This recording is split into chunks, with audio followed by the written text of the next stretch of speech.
starting it.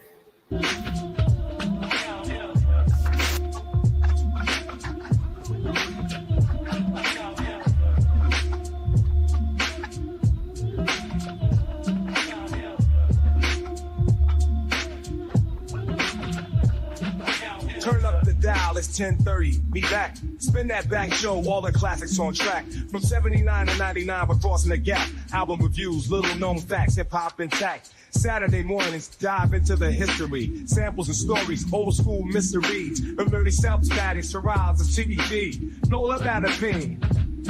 Turn it up, let the vinyl spin. 10:30 sharp, where the stories begin. From the golden era, treasures within. Spin that back show every Saturday when we break it down, the legends and the lore. Every beat, every rhyme, uncover more. From Grandmaster Flash to Nas's Raw, we're bridging the past, hip-hop's core.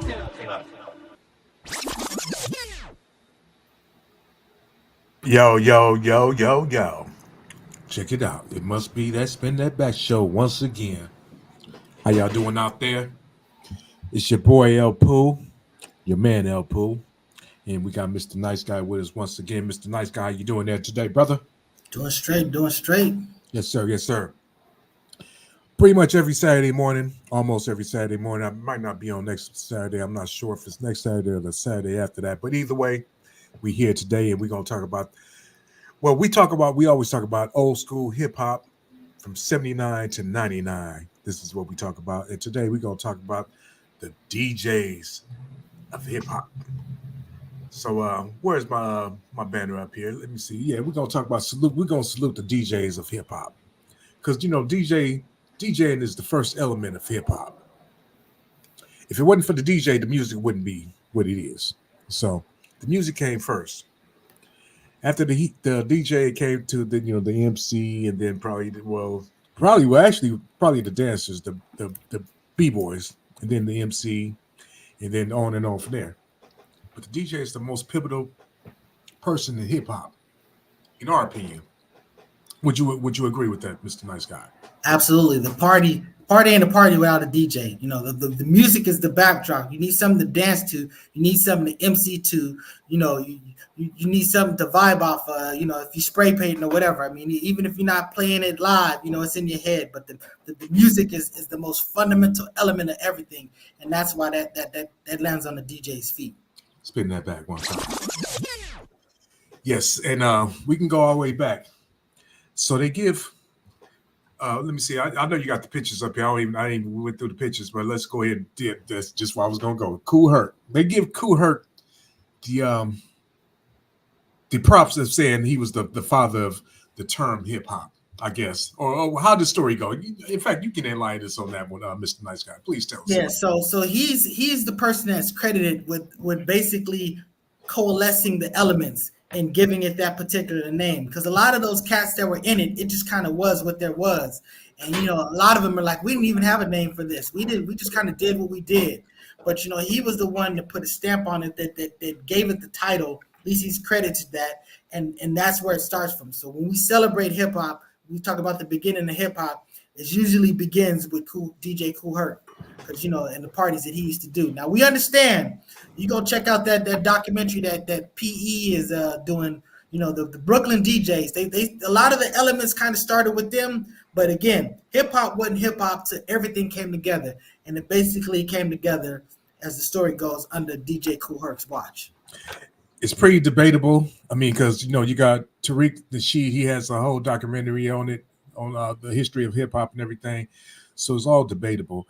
I'm gonna tell you the truth. I'm from the West Coast. I don't know, but I'm gonna tell you this. I really do believe that the elements of hip hop did start before '73. That's for sure. That's undisputable. Because we black people, we had the elements of this going back to the roots of music anyway, because it is what it is. So the driving force of hip hop music is the drums. So usually this is how you got the term b-boys, because the break, when it broke down, usually that's where the drums come in. The drums be playing, and most of the other music just drop off, and the drum would be going off, and there might be a bass or some other parts of the music going on, and people would get their groove on. And then when they started looping that, like Kool Herc. He was looping the breaks, and people get on the dance floor and get to doing their thing. So, but still in all, it is what it is. Let's give props to the DJ. This is what we're here to do today. So let's. Now, I do want to stress that yes, the elements in individuality existed before then. Really, the concept of hip hop is when those elements all organized together. So when they became one sort of like particular culture, as opposed to what they were on the island that this one person doing. Because look, we understand that hip hop, we're playing break beats, you're playing records. These records existed before we played them. So, we weren't the person that created necessarily this thing, but we're the person that realizing, hey, the energy was most energetic on the breaks. That's where the get down was really happening. And when you have, Kool Herc saying, like, okay, we're just going to play the breaks. And then you have the break boys, the break girls, and all that stuff. And the MC, the person that's just sort of like getting it to go. You always had some MC at a party or speaking or something like that. That was nothing new. But once all those elements came together and came under the title hip hop, that's the whole thing right there. But when you're talking about doing the break beats, that was one thing. He had his way of doing it, but the dude who really, really kind of put it together was this cat right here. This was Grandmaster Flash. He was the one that invented beat juggling. He's the one that really did it smooth. Salute one more time, Grandmaster Flash. And you know what? Grandmaster Flash is also created. We actually invented the what was it that he invented? It was something he invented. Well, he had a device called, I forgot what it was. He had a device that was literally like a mixture that he had trademarked and did his things. But I mean, the main thing he's really credited for, those are really, there's really three DJs. And I don't have a picture for the third DJ of really considered as being the originators of it. But a lot of it is because the bad things that came out about that brother. We're talking about Africa Bambaataa. So, those are really the three DJs that are identified with the early hip hop movement. And Bambaataa got himself into trouble because there was a lot of pedophilia, a lot of things going on and stuff like that. So I'm not giving him a pass for the bad things he did. I can compartmentalize and acknowledge the fact that the good things he did in hip hop, because his hip hop resume is thorough. Planet Rock is still a dope ass song. It's just that, that dude had some demons, and that really did happen. I mean, yeah, it is what it is. I mean, we can't give him a pass on, the allegations and everything, because I wasn't there. I don't know. But, all this stuff does sound credible.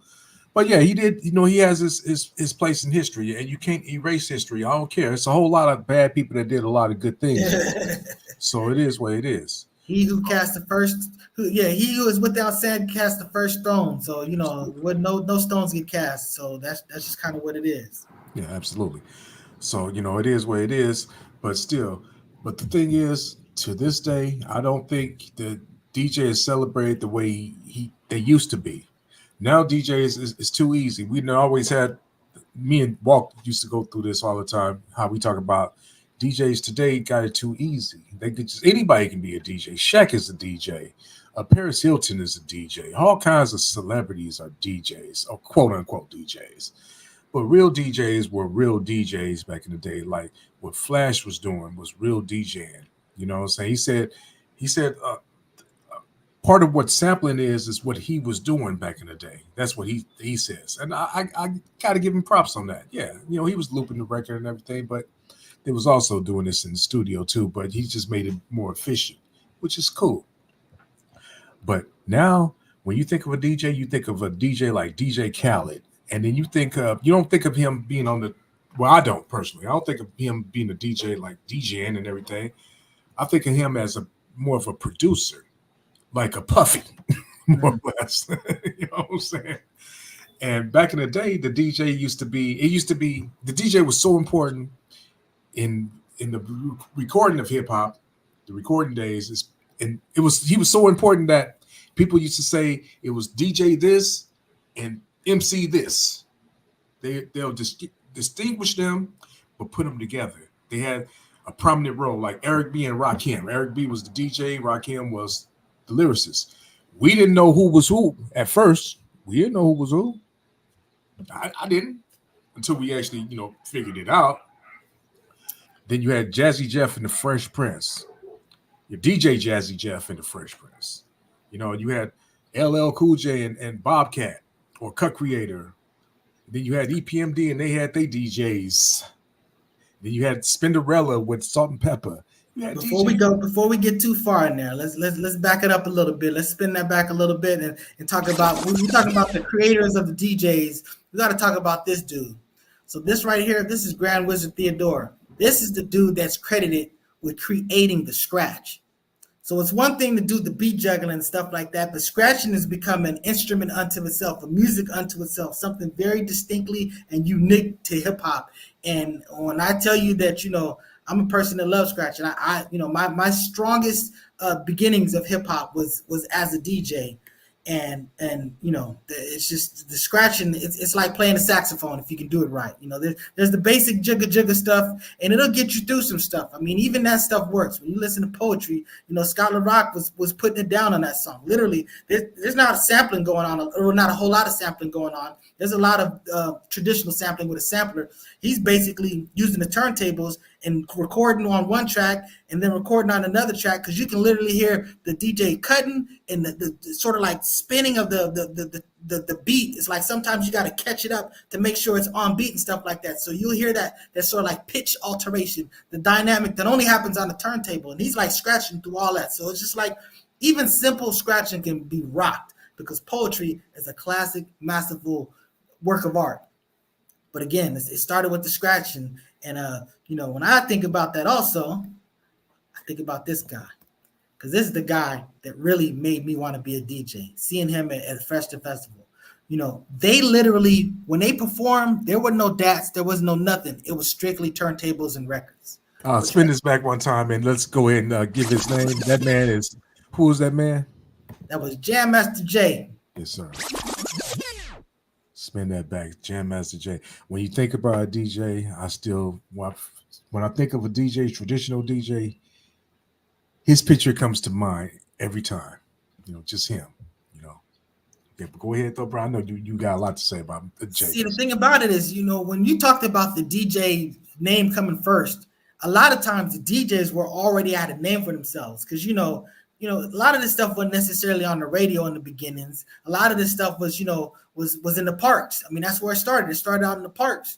So, you know, you have these parties, and the parties is where you got your exposure and your recognition. And these cats was already doing that stuff. They were already doing it. And then you just got this guy like, hey man, let me get on the mic, let me do my thing. So he's second. So that's why you had a lot of the DJs in the first.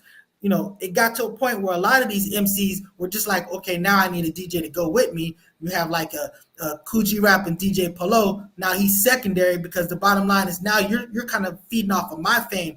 I'm already established myself, and now you're partnering with me. So that's when that kind of flip happened. But yeah, you know, when you talk about Jam Master Jay was so influential that he was influential on their dress, their style. Everything they did was basically what he was doing.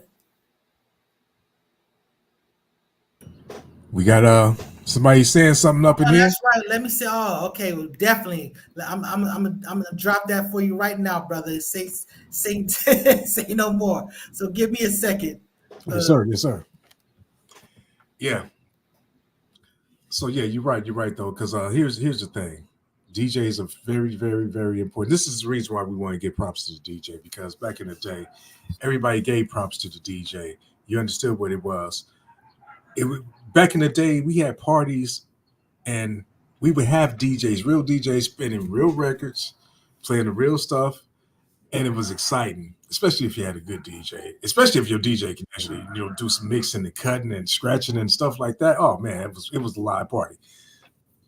But nowadays, you can just throw on your phone and plug it up to the system and go. I guess that's, you know, what y'all call doing your thing for a party today, which is cool. I ain't mad at it, because, you know, technology allows you to do that. Because when the CDs came out, they made the quality of the music a little cleaner and everything. And so people started, you know, doing CDs and stuff. And that kind of took away from the DJ. That's when the DJ started declining, when CD's popularity started going up. Then when CDs played out, then you got the MP3s and the waves and everything on your device and stuff like that. Now, that's what I'm saying. These DJs today, they can just get a virtual DJ set and don't even have to touch a record. And it's a good thing too, because you don't have to carry around all that vinyl. You got infinite amount of stuff. You can actually get the stuff off the internet probably and stream it while you cutting it at the same time. I don't know. Technology is here to do that. It's just so convenient these days. So yes, sir. Oh, Mr. Warner lies in the house today. That's right. You know, speak to God and he shall appear. Yes, sir, brother. What's going on with you? What's good, gentlemen, and shit, man. I had to tap in, man. I know I've missed a few shows and shit, man, but your brother is here, man. It was really good. Man, we're talking about the DJ. Spinning it back down to the DJs, man. We giving props to DJs today. I see you, but it was dope, man, because I was tapping in earlier and stuff, and I've been listening since this morning, man. I really wanted to get it. That's why I wore my wife beater, because I was talking about parenting earlier. I was doing tapping. Oh, man, too bad we didn't get you in on there. But now we on the DJ. But what was dope, what you had pointed out, man, was about DJ Khaled and what the DJ has become. And what's so funny is that DJ Khaled isn't even a producer. I used to make that same mistake, that he was producing the beats. That's why I said like as in Puffy. Right. DJ Khaled is a curator. Like, you know what I'm saying? Like, he's bringing the producer together, the artist together, and he's just curating a dope song, but he doesn't really produce or do anything, man. So like, that's what's really odd. Like, even now, like how the DJ used to be back in our day, like the rock the party.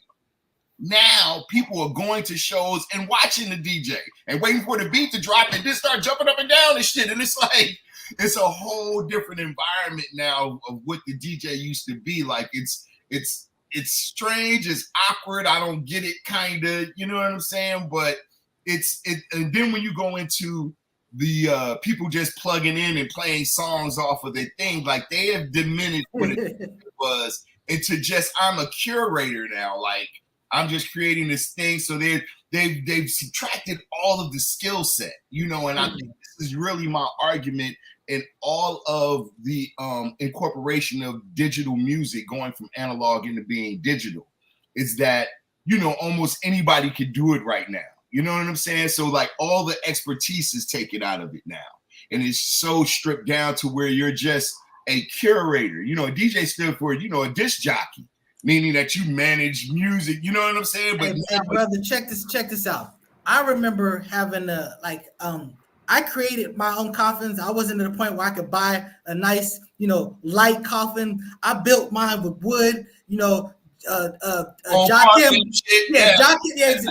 seen me build my whatever. He was in my garage and I built that. That thing was heavy. So not only did I have turntables in the mixer and that thing, but I had this heavy ass coffin. And then you're talking about, you know, I had to carry that. I had to carry records. You know, these dudes can have all their music on one little, you know, USB and stuff like that. Yeah, so it's just like, man, I'm telling you, it was. And I remember I used to DJ. I used to do work at Dublin's.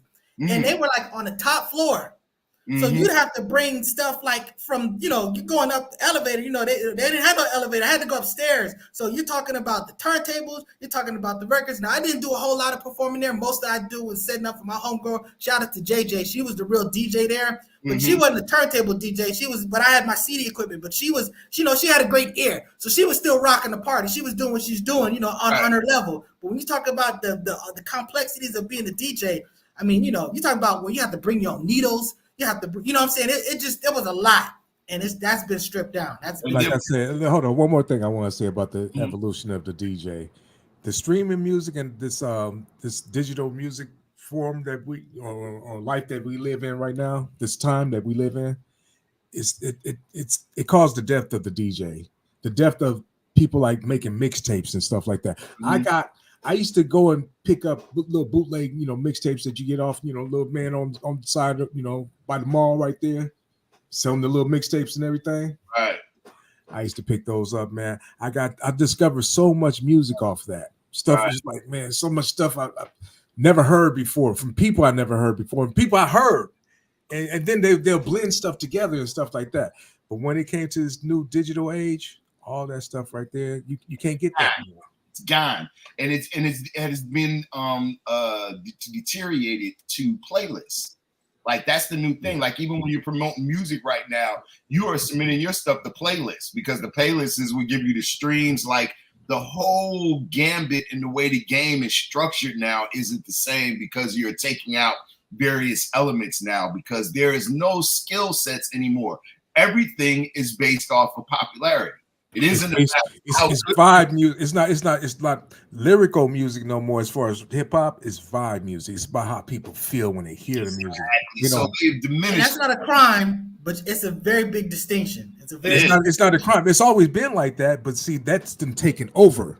Yeah, they lean into that. That's literally what it's the predominant. And since you brought up mixtapes, this dude had some stuff coming out of Rodeo Swap Meet.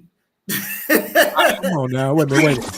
Come on now, you gotta do it. You gotta do it the right way. Who is that? Oh, okay. So you talk about this is Dr. Dre and DJ Yella, but I'm particularly talking about Dr. Dre. Dr. Dre had these mixtapes. I mean, they were circulating. They wasn't. And I mean, they were mixing. It was a mega mix. There was like new songs coming in like every 10 seconds and stuff like that. And I mean, you can still catch those things on YouTube. You know what I'm saying? But I mean, this was a master class in complex mixing and stuff like that. So that. Remember the blend DJs that would take a song like a hip hop song, and then blend the R&B, and it would just be like that skill set don't exist no more. The blends and all that now. All it is just playing the music like.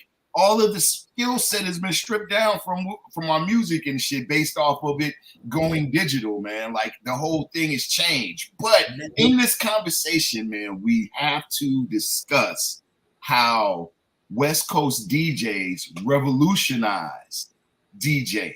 Because when you start talking about Walk, the Egyptian lover people and shit, because remember the famous battles that used to take place, the battles for world supremacy. Remember those? They had an MC side and a DJ side. Let's rewind to, I want to say 1980. I want to say it was either 88, 87, 86, right around them years and shit. When DJ M-Walk served the magnificent, my man from they used to be from Philly and shit, Cash Money and shit. Cash Money. And they actually, I don't know if they disqualified, but they didn't give it to M-Walk. Because West Coast dudes was using the audio switch at the top. They wasn't using the crossfader. Was that M-Walk or Joe Cooley? Because I know that Joe Cooley. There we go. Joe Cooley. Thank you for the correction. Joe Cooley. Thank you for the correction. But that famous battle is what changed the game because you have to think back in the day, everybody in the West Coast was mixing on the big ass Newmark mixers. Big ones with the audio switch in the front. That's why we was able to transform so fast because we wasn't on the crossfader. We was the audio switch. New York line. It's the line switch. Yeah, the line switch. What New York motherfuckers thought that was cheating. I was cheating that you was using that. Well, their faders would have those sharp cutoff points. Ours didn't do that. Ours was those gradual things, so we could only get that with the exactly with the line. And the difference is that West Coast DJs used the big ass mixers where the turntables was very far apart from each other. New York people invented the little small mixer so the turntables be quicker. I mean closer together, so when you was going back and forth, you could get back and forth faster. You know what I'm saying? Like, so with West Coast and revolutionized the transformer scratch that, like we mastered that shit. You know what I'm saying? Before it was just a wiggle, how fast you could go, but the actual making sonic sounds with the scratch that, and changing the motherfucking speed and all that, I heard Dre doing that a long time ago. That's a West Coast thing. That's a West Coast thing. You know what I'm saying? Like, so what we did for the scratch, like we the one that took it over the top. Like, when you look you talk about the turntablism. Hey, if you want to talk about what we did on the West Coast, let me grab this picture right here. It's actually two pictures. So it's going to be there it goes right there. So you're going to talk about these cats right here. Oh yeah, the beat junkies and shit. I'm actually going to record the song on Red Maddox beat and shit, man. I just got a beat. Me and my man Supreme Cerebrio is about to do a song produced by Red. Tell them dudes, I love them dudes, man. Beat junkies, I've known them since back in the day, man. Red Maddox, DJ Chalk and shit, Babu, those are my folks and shit. J Rock, used to always see him in Fat Beats and stuff like that. So them cats. You talk about West Coast. Yeah, Truliard right there, I think. Yeah, in the middle, over to the right. Yep. So yo, yeah, those are the guys. You know what I'm saying? Like those are the people that revolutionized it, and the new generation that came after because you got to think you have these different era of DJs. So you have the early 1580 K-Day crew with Uncle Jam's Army and that clique. And then the graduation, the next step was World Class Wrecking Crew and DJ Dr. Dre in that era. And then from that came MC M-Walk and shit that used to be the DJ for Dub C, who was a mad DJ. Shit. Even my old DJ, King Born and shit. He was one of the illest DJs on the West Coast and shit. Hands down. Motherfucking DJ Glove would tell you that. Everybody told him that. You know what I'm saying? If we're going to shout out people, we got to shout out DJ Damu. You know, I always say that, you know, in the neighborhood, you know, Born Allah is the guy, you know, the MC, but DJ Damu is the DJ. You know what I'm saying? So he's still doing stuff. You know, he's going to be up there. He's going to be repping up at the reunion, you know, that's going to be going on at the park. But, you know, shout out to DJ Damu.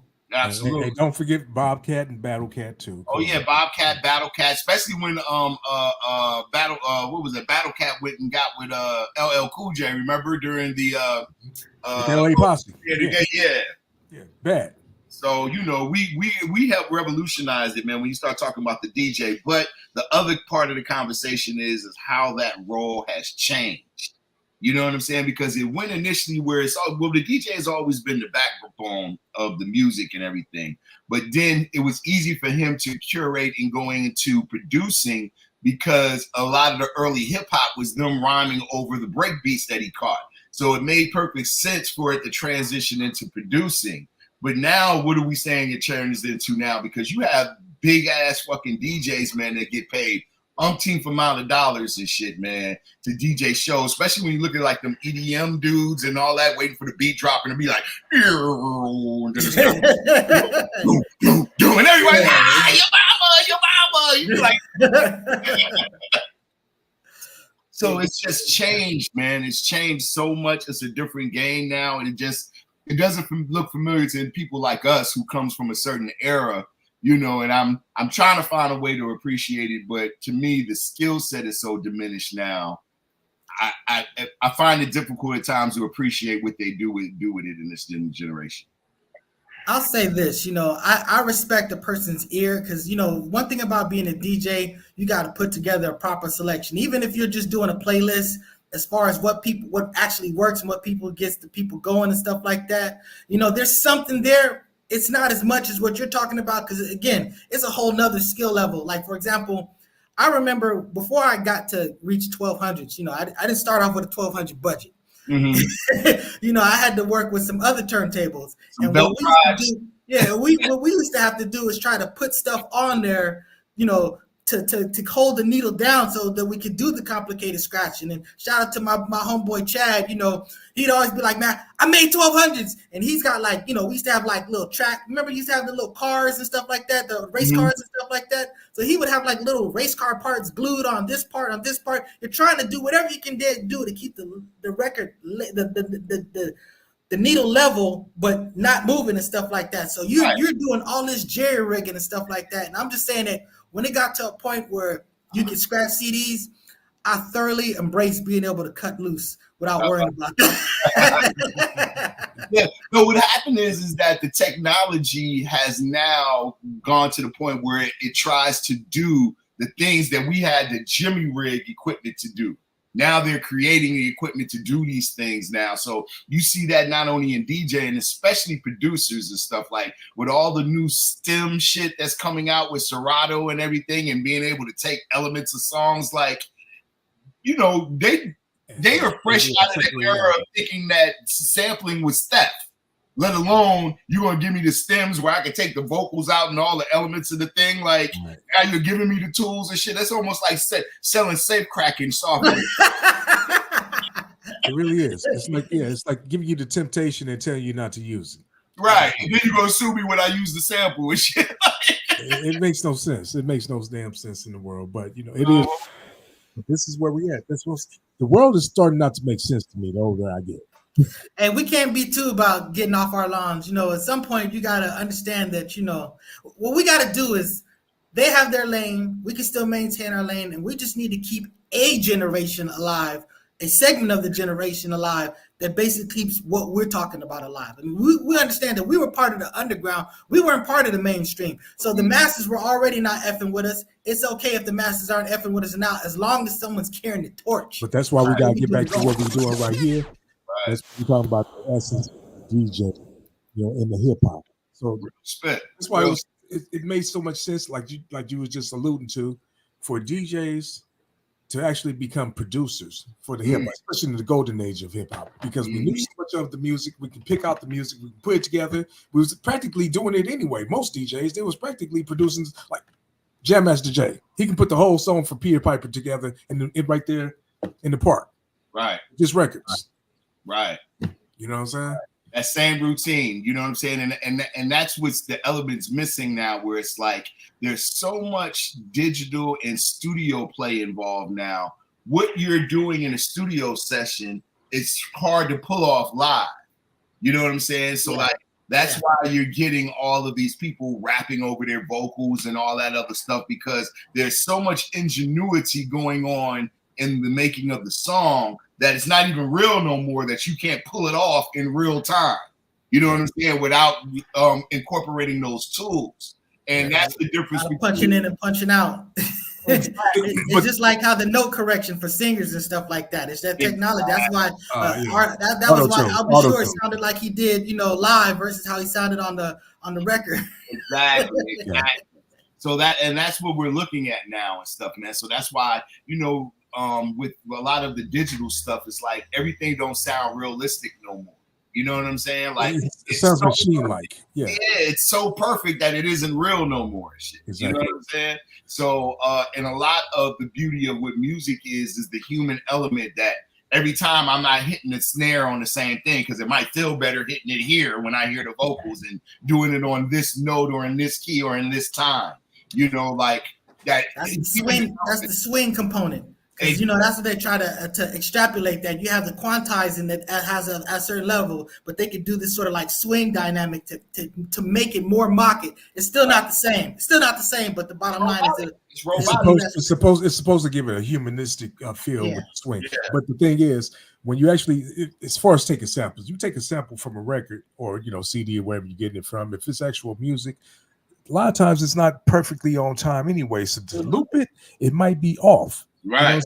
If you try to get it right on time, that snare might not hit right there on right exactly where it's at. So you might have to swing it over a little bit anyway. You might not even swing, because it's not even a swing. It's something you have to manually do. Right. And before chopping it, I really had to do that. Now they just chop it. Now they almost play it like instruments.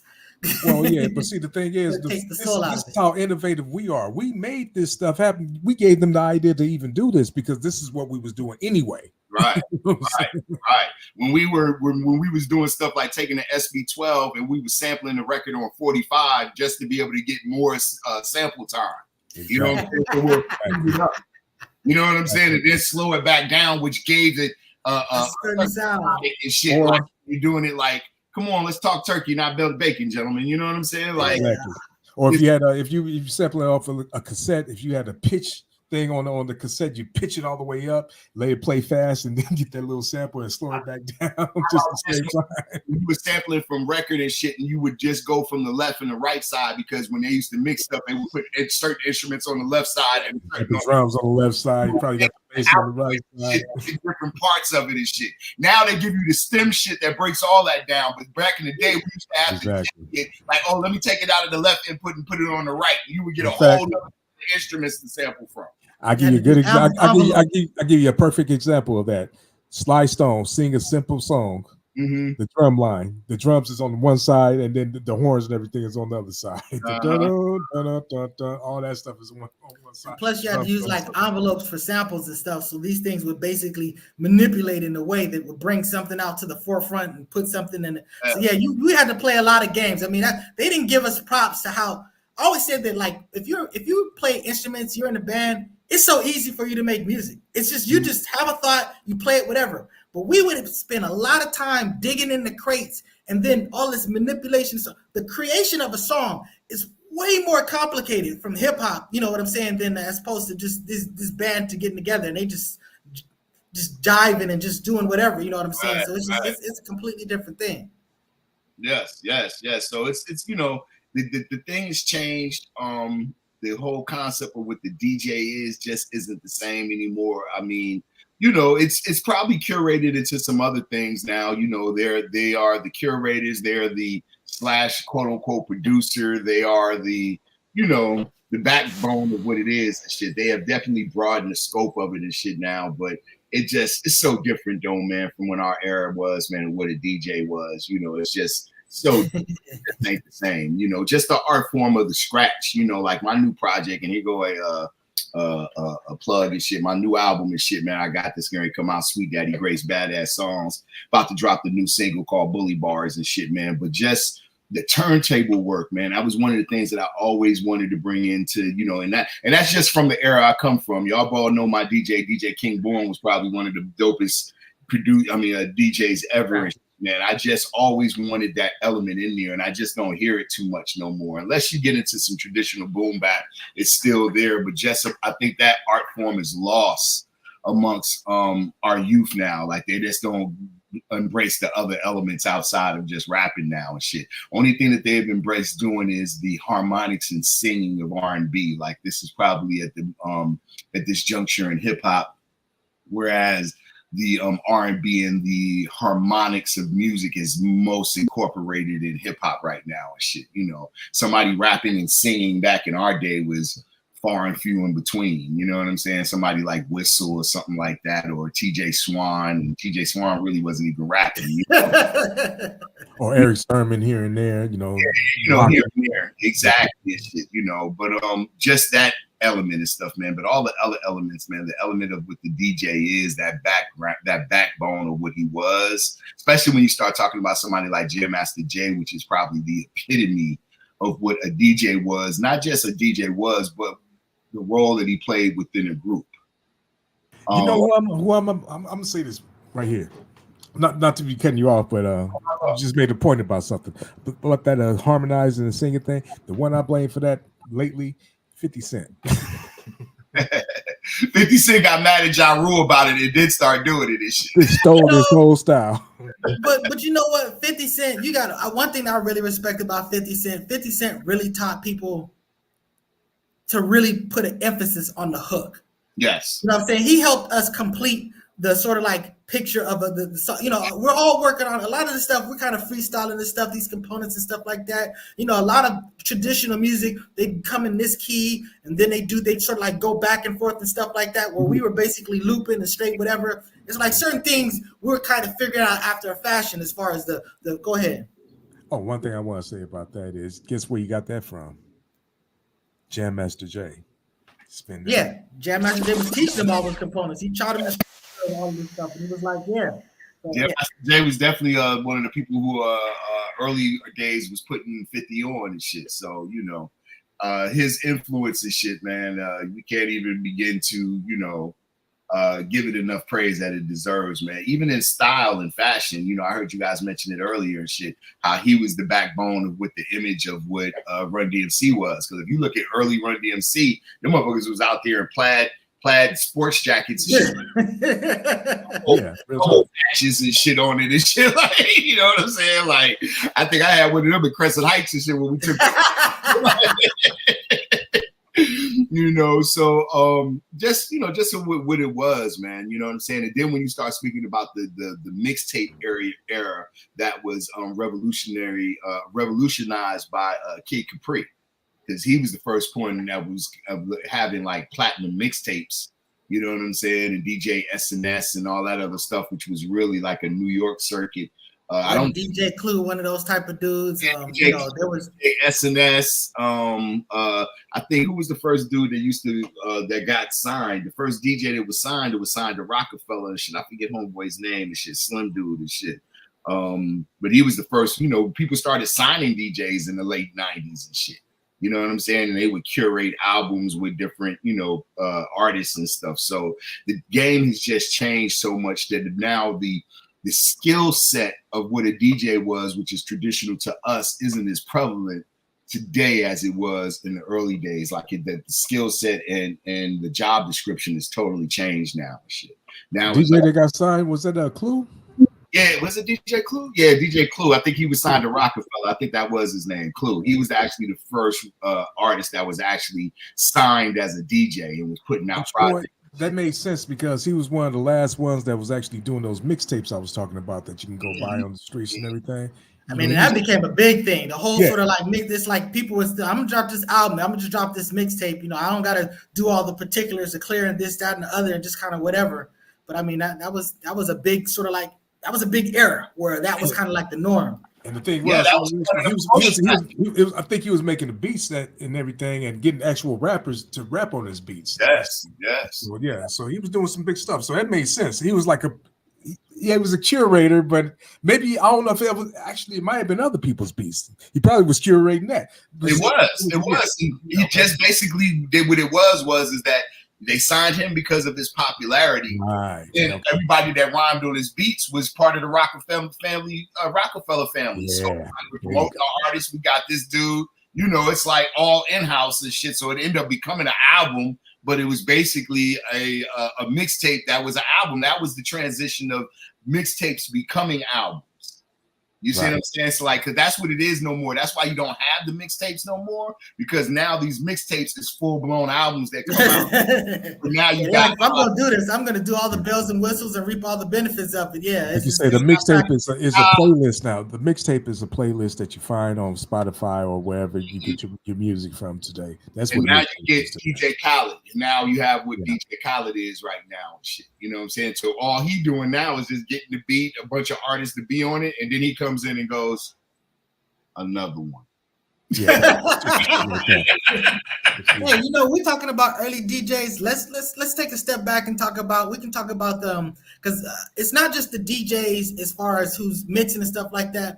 I want to kind of give a shout out to some of the radio DJs as well, because they were where you were getting the music from. So when you talk about like on the East Coast, you had Marley Marl and you had DJ Red Alert. And then, you know, he had, you know, Marley Marl ultimately had Pete Rock sort of like DJing for him, and Red Alert, I think, had DJ Chuck Chill Out. Mr. Magic. Mr. Magic was the big guy, but he started out. Mr. Magic was the guy. Yeah, it was Mr. Magic. You're correct. Mr. Magic was the guy, and then Marley Marl was the DJ under him. Ultimately, when Marley Marl did his thing, he brought Pete Rock into it. But that's right. Mr. Magic and DJ Red Alert. So, you know, and that was like the big thing. Like we had Greg Mack out here. That was, you know, that was our guy. So, that was our guy. Yes. Greg Mack. He was the one, because you got to realize Greg Mack was very influential in what NWA ended up becoming, because he was the one that told him to go get the radio edit, all that other stuff. Like, you know, he was the one that was able to get allowed NWA to even get on the radio and shit. You know what I'm saying? Because when they first got the music, it was like, it's dope. I can't play it though. And he's the one that made them win. And then you got to realize the West Coast revolutionized the radio edit, because before rappers just didn't cuss. They just didn't cuss. You know what I'm saying? And then with NWA, they was the motherfuckers that went in and revolutionized the radio edit, because now it turns into, we just ain't going beep. They actually would change the whole word. Yeah. You know what I'm saying? Like, so, you know, all that stuff actually is just a testimony of what the DJ was, because that would have never took place if it wasn't for DJ Greg Mack and shit on the 1580 K Day. So you just have to consider it, you know. Even on the West Coast, when you consider DJs, you have Greg Mack as well as Michael Mixon Moore, who used to do the revolutionary mix on KGFJ, remember? Yeah. Back in the day and shit. And RIP to him and shit. He passed away some years ago and shit, but he was another revolutionary guy. And not to mention everybody that was out of, you know, 1580 and shit, that whole camp, Uncle Jam's Army, fucking DJ Aladdin, Jammin' D, like all them people that was up in K-Day, and I know I'm missing some names, some real. Oh yeah, you know, Egyptian Lover, all of them cats, you know, like, you know what I'm saying, like all those people, man, that helped revolutionize what radio was back in the day and stuff, man. Because you got to think this is the time when they wasn't really playing hip hop on the radio, man. So those little hour segments and stuff like that, they was making the most out of it. Shit, they go my man right there in the front. I just mentioned this shit, the brother. The brother in the purple right there and shit. I got a lot of songs. He produced a lot of my shit. That's Jammin' D and shit, man. Jammin' James and shit. And the dude next to him, the light-skinned brother and shit, that's the DJ and shit from Funk Dubious in the red right there. All the way in the back is DJ Battle Cat with the beard and shit. Nice beard job too and shit. I just dyed my shit. He actually DJ'd my birthday party, man, when I turned 15 and shit, man. So like, you got the people I'm talking about right there and shit, man. Like that's what it is when you start talking about West Coast hip hop, man, and what this is, man. Come on, man. And you got to shout out, Sway and Tech. I mean, they're just, you talk about the Wake Up Show. I mean, that just. I'm a Wake Up Show veteran and shit. I've been on back in the day and shit, man. Come on, man. You talking my shit now. You talking that back. You know what I'm saying? Sway and Tech, man. They had the most innovative show.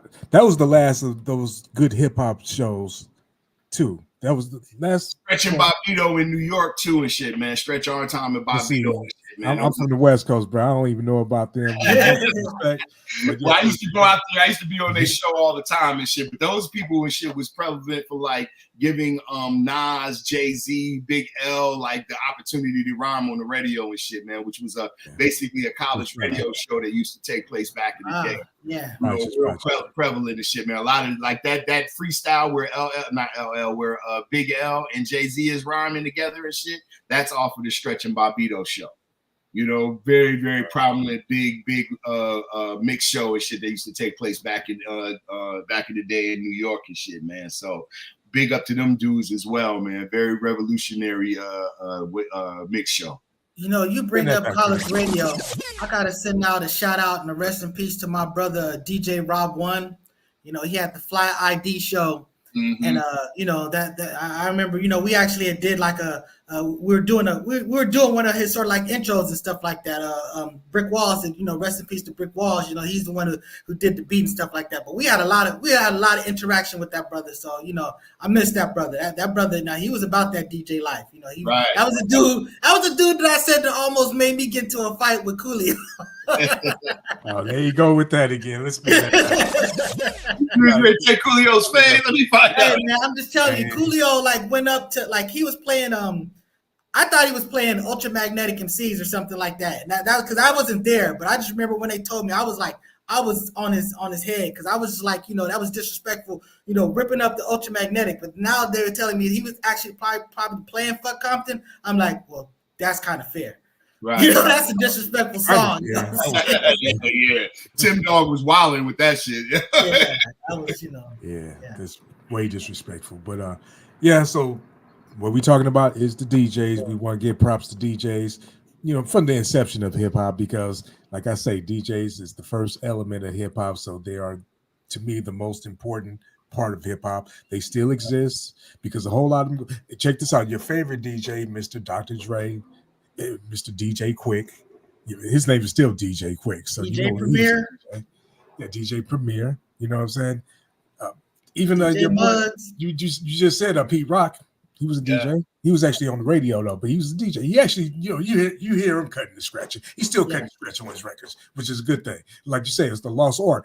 How many times do you hear records? Well, I mean, I don't know about you guys today, brother, but let your DJ get on the record and do some cutting and scratching. That's what I love about you, Born Allah. Like you said, you come from that West Coast culture. We respect turntablism. So we want to hear it. You know what I'm saying? That was one of the things that really that drew people into Primo, because they were like, yo, man, this dude's like real tight. You know what I'm saying? This is got kind of hooks. You always scratch the hooks and shit. You get a Primo beat. The key to having a Primo beat is having them scratch the hook, and then you go and grab some shit and make the hook up and shit. And he's a hell. This is what makes Primo a hell of a producer, because he always listening. Because he got to know all these songs, because he gets so much little stuff and just make a whole hook out of it and just cut it up. He's the master of that, right?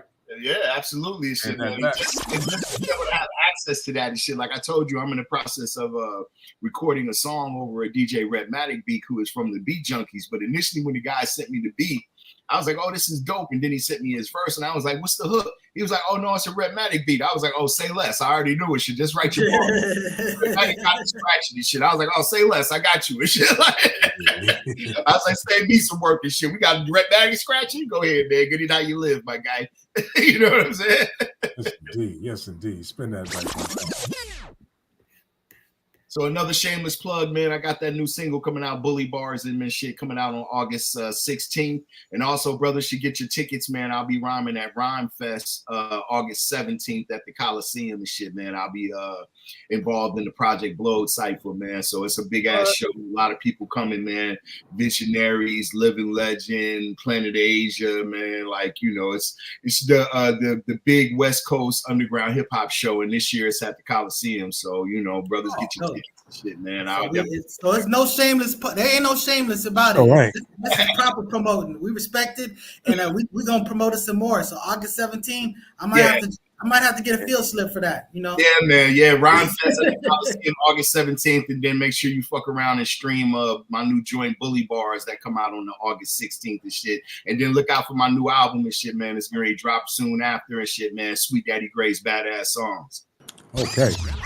But August 17th, that's next weekend, right? That's next Saturday, right? Absolutely, next Saturday and shit. Okay. We've been doing rehearsals and stuff all this week and stuff, waiting for it because they giving Project Blowed a big cipher. So everybody involved in this Project Blowed is going to be doing individual ciphers. It's like a 3-round cipher of Project Blowed. And the cipher that I'm in is going to be hosted by AC Alone, and it's going to be me, Trendsetter, otherwise the dude who beat Eminem in the Olympics, the Rap Olympics back in the day.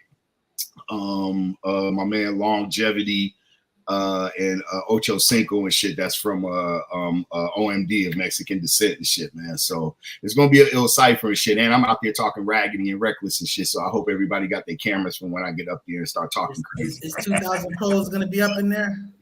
Yeah, 2,000 Crows is gonna be in there. I believe Zagu is in one of the other ciphers. There we go. That's my dude. Zagu is gonna be in one of the other ciphers as well. So it's gonna be a good look, man. You know, I'm excited about it and shit, man. You know, and I got that new music coming out right and coincide with it and shit, man. Try to get some momentum popping, man.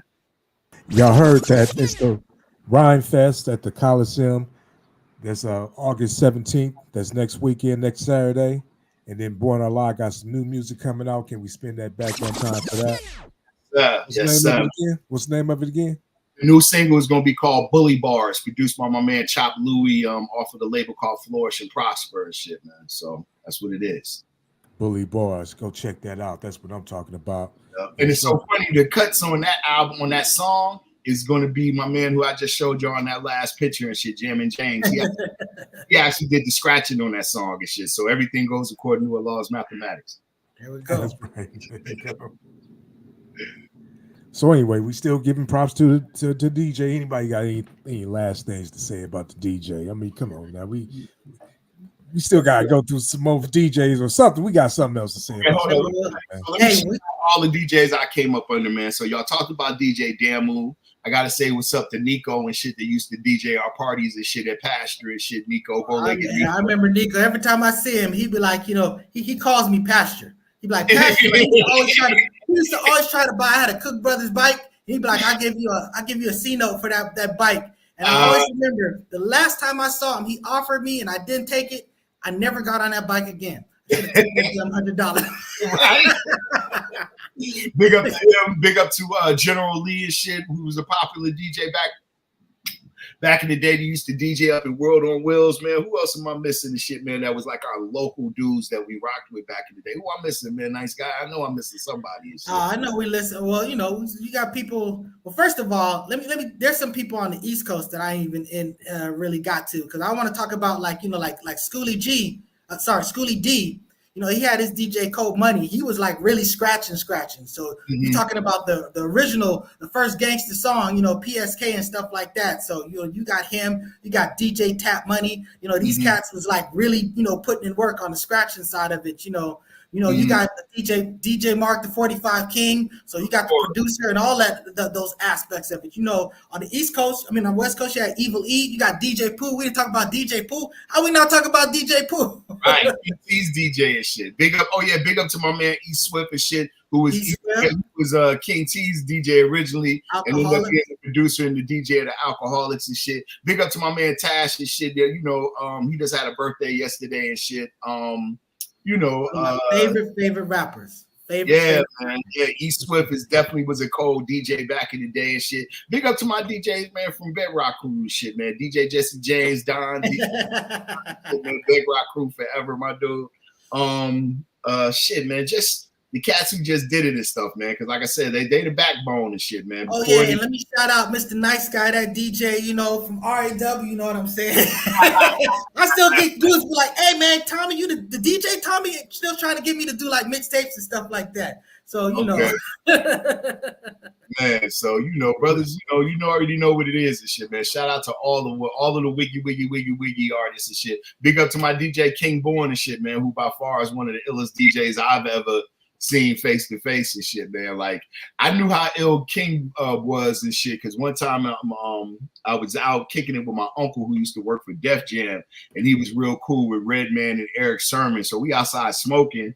And, you know, I had met Eric Sermon some other times before and shit, but when he realized that, you know, he knew my uncle and shit, he was like, yo, it's crazy and shit. I seen you, because he said, man, when they lost Kayla Boss and they was looking for a new DJ before they went and got DJ Scratch, they was considering taking King from me. Like, yo, we was going to get your DJ and shit and ask him to DJ for us. So that's how ill King Born was and shit, man. And also there's a book called the Hip Hop Book of the Greatest List. And they have a bunch of lists of different, you know, categories. And King Born's song off of the Movement X album, King Goes Solo and shit, is in that list as one of the greatest DJ solo records and shit ever and shit. Because remember back in our day, your DJ would have a solo song on the album and shit. Think about them whack ass songs Eric B had on all of Everyone's looking for the horn. No, we've been talking about that because you know a lot of that was the thing. I can't let you do Eric B like that. Hey, man, Chinese arithmetic. Shit, remember that shit? Chinese arithmetic. Walk, walk, walk, walk, walk. But Marley Marl, he cut so fresh, just masterful, legendary. Yeah. And then they did a version with MC Shan on it. That's to this day still one of my favorite songs. So Yes. So big up to him and shit, man. And you got to give it up to Philly, man, because by far Philly had some of the most intricate scratch DJs and shit for a long time. Something in the water. It was something in the water there. When you talk about Jazzy Jeff, when you talk about DJ Cash Money and Tap Money, you know what I'm saying? You know, those were the Philly DJs. Them cats. They was a story. Fucking Jazzy Jeff used to date King's cousin. So when we used to be over in the house and shit off of Kings Road in Ladera back in the day, King still had the big ass Black Beverly Hills shit. Yeah. Didn't know. Jazzy Jeff was the one that gave King Born his first little small Newmark mixer and shit. Nice. Like Jazzy Jeff gave him that. Before that, he was on the big shit. You know what I'm saying? Which revolutionized what we were doing on the turntables during the Movement X days, man. So it's 6 degrees, man, amongst all these people and shit, man. So just big up to that point right there. Shit, Jazzy Jeff gave King that little bitty ass mixer and shit, man. Them little Newmark mixers that when the crossfader used to go out and used to make that little click noise, you used to have to spray WD-40 into the fucking crossfader to keep. You know what our trick was? Baby oil. You put baby oil and take all that shit and just make it all go away. Shout out to Brick Walls, RIP again. That was our trick. Right. And remember, brothers used to put quarters and shit on the needles to keep them from jumping and shit, to put some weight on the needle and shit. That's what I'm talking about. Yeah, knives, quarters, crazy glue, car parts, whatever you do, put whatever. You know, you put like paper stuff to raise up this part and then something heavy to put down that part. So you was doing all type of technology trying to keep that. Remember when being a DJ was a secret society where you didn't want people to know your record, so you would cover the label so they didn't know what. Like it used to be a secret society out here, my dude. I don't want you to know what I'm playing. Yeah, if I'm grabbing break beats and stuff like that, yeah, you don't need to know nothing about this. Shout out to the black piece of tape that you would put on there so you know where to spin the record back and where was the scratch at. They would put the black piece of tape across the label and shit so you can mark the record where the scratch was and shit. Like, shout out to all that skill set, man, that took place and shit back in the day, man. You know, them dudes and shit, man, that's DJing. They will never know the pain and shit, man. You know, and the thing about it, you can buy a vinyl record, and sometimes they wouldn't lay flat. So then you'd have to do something to it to make it lay properly. Because like on one side, you could go nuts on that one side, but you flip it over, that when it was like sort of like a bowl, There was no scratching on that side, so you had to do all kinds They of had to things. come out with a scratch pad because when you would scratch, if it had just was under the table directly, it would cut grooves into the record at the bottom. So you'd have to get a scratch pad to keep it from scratching the bottom of the record from you was pulling it back and forth and shit. And that was when you was, had the money for that stuff. Because what we was doing is when you buy stuff and it had that little sort of like gray, silvery, like whatever stuff, we cut that up and making scratch pads out of stuff. So you were doing all types of stuff. You take the record out and it'd be in that white paper. We would take that white paper and cut the scissors and put the hole in it and use that as a scratch pad and shit. And I gotta say, man, you know how many parties I got in for free because I carried somebody's crates to get in there? Like that was needed to. You couldn't carry them records by yourself. You needed that. I'm telling you, bro. You needed someone to be that person. That's called paying your dues. I had to carry the records back to his car. You know what I'm saying? Like, come on, man. Remember, you couldn't DJ without a truck. Hey, you remember House Party with Martin Lawrence and all this stuff? You had the hatchback and stuff like that. Absolutely. You had to have something that at least stuff could hang out the sides or whatever. Just it wasn't no easy thing. So that happened. Plenty of cars with a coffin on my lap hanging out the window, and I'm holding it like this to get to the party. Like, okay, I got it and shit. Let's go and shit. And the other homie, like, we crunched up in the car with equipment, and I'm holding the coffin that's sticking out the window, trying to make sure it don't slide out. Me and my homie holding it while we driving. Like, let's go. We get to the party and shit. Hey, you remember Big G, Greg Webster? Of course, Jack King's brothers. Of course. And I'm just saying that I remember we had to do a party. It was me, him, and Brick Walls. And it was for a party for his people. And I remember that we had the turntables in Brick's car. He had like a 65 Mustang, like my favorite Mustang, but it was old, kind of beat up and stuff like that. But those turntables ruined that car, man. It like tore up all this stuff. That was the one time that they ever got in like an argument. You know what I'm saying? So I always remember that stuff. So, shout out, rest in peace to both of those brothers. You know what I'm saying? Yeah, man. Bless them, man. Bless them. Bring that back. Hey, let me say one more thing, though. Just a couple of shout outs. Shout out to Redman, because y'all know he started off as a DJ. Mixmaster Ice, back in the day, he was one of my favorite DJs. TFO, right? Yes, sir. Yes. Evil D and DJ Scratch. I just wanted to throw that out there, but we gotta get about DJ Cheese, DJ K Slay. Let me throw out them names too. So But anyway, we're gonna be out of here. You know what I'm saying? We enjoyed y'all being here this week. Hey, and we enjoyed you here, Born Online. Please stay for that. Always having me, my guy. So anyway, hey, hit that like, share, subscribe. We need y'all to go ahead and tune in. We need some more subscribers up on there. We gotta get these numbers up, y'all. So we'll be back when we be back. I think it'll be next week. If it don't, it'll be the week after that. That's for sure. But anyway, we are out of here. Peace. See y'all later.